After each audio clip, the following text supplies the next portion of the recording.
স্বামীর নামের জায়গায় শাকিব খানের নাম লিখে বিপাকে অপু বিশ্বাস। শাকিব খান ও অপু বিশ্বাস যেন এখন আর স্বামী স্ত্রী নন, এটি সবারই জানা। তাদের ছাড়াছাড়ি হয়েছে 3 বছরেরও বেশি সময় হতে চলেছে।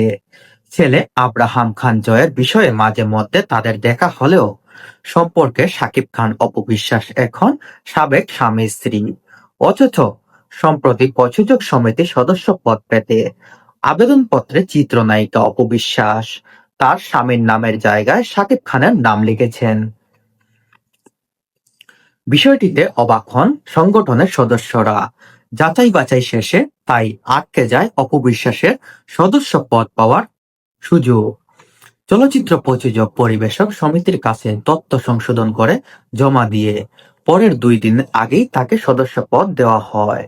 প্রথম আলোকে অপু বিশ্বাস তথ্যটি গোপনে বিষয়টি কথা নিশ্চিত করেছেন।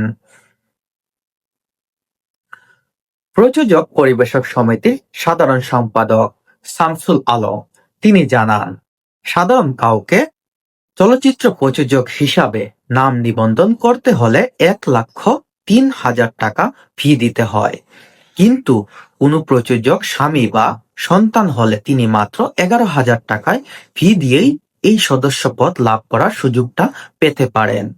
অপু বিশ্বাস এই সুযোগটা নিতে চেয়েছিলেন বলে জানান শামসুল আলম।